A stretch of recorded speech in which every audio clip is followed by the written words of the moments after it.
I was bored and I wanted to make some money, so I started an ice cream stand, but then my mom made me donate half to my brother's hockey team. That kid's name is Danny, and this is the ice cream stand that was set up earlier this summer by this young entrepreneur. He served up homemade vanilla, shaved chocolate, and fluffernutter ice cream alongside his cousin in his Norwood, Massachusetts neighborhood to help raise a little bit of cash for the Boston Bear Cubs, a hockey team whose players have physical and developmental disabilities that Danny's autistic brother is a member of. We did great.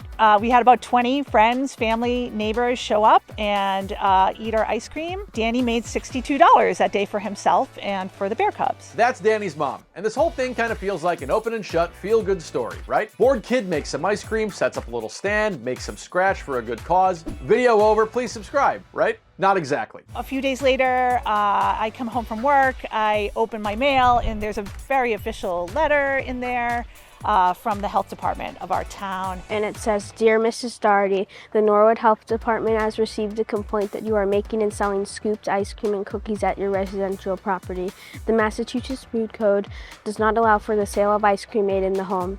Please desist in these activities. If you have questions or would like to discuss your options, including selling pre-packed ice cream items, please contact the health department." Yes, that is correct. The full municipal might of the town's Board of Health rained down on this 12-year-old boy, busting this enterprising junior Mr. Softy for peddling his homemade ice cream. And it's not because the far-flung tentacles of Ben & Jerry's Vermont empire decided to cross state lines to snuff out the competition. Norwood's town manager told the Associated Press, for one thing, there was a legitimate health concern, given homemade ice cream can be contaminated with listeria or other bacteria. And sure, nobody wants some kid's ice cream stand to turn into some listeria-ridden curbside delicatessen. But it's not as though this town's Board of Health was going around shaking down 12-year-olds for their ServSafe certifications or whatever. I don't understand it because there's so many lemonade stands and they don't get shut down. Yeah, the town claims they'd received a complaint from someone stating that the kids' scheme violated the Massachusetts Food Code. And after they tried to get a hold of the family, which the family disputes, well, they ended up with that letter.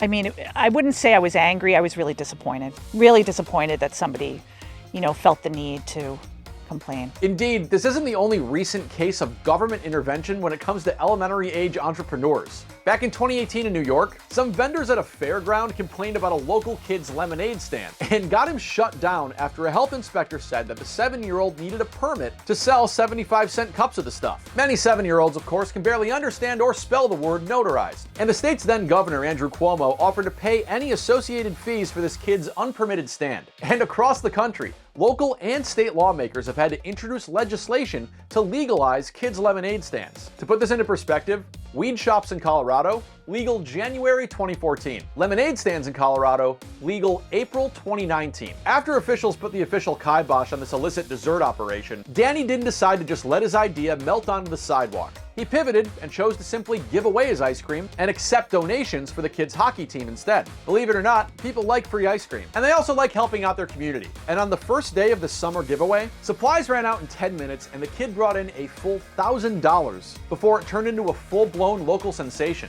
It's funny, I don't know if I told you this, but I got a call from a guy saying, if you're putting your name on this, you need to call the Board of Health and get the true story and blah, blah, blah, blah, blah. This lady laughing this whole thing off co-owns a local ice cream shop, which teamed up with a radio station to hold a fundraiser in their parking lot, bringing in thousands more dollars for the Boston Bear Cubs. Ooh, for the win. So this is one of the many checks and donations we received at the event at Furlong. That guy's the hockey team's director and coach. A big fundraiser at Furlong's, which is an ice cream shop in our town, an ice cream and candy shop in our town.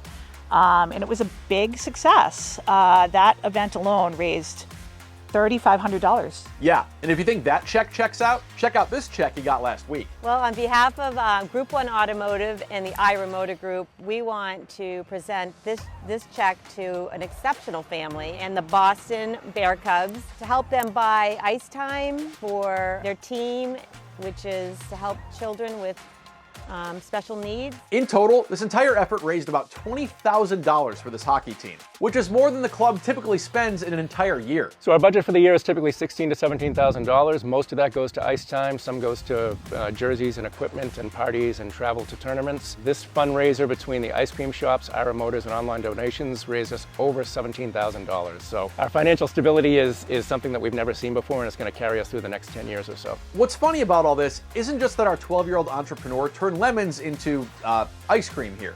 He told the Associated Press he didn't even want all this attention. He was just trying to raise some money for his autistic brother's hockey team. Do you know how exceptional you are? You started this whole thing to help your brother. You're doing such an amazing by just wanting to make ice cream.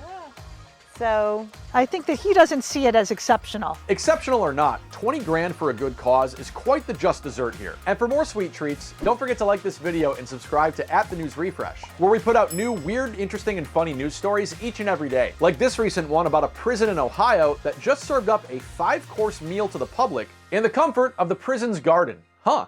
Bon appetit.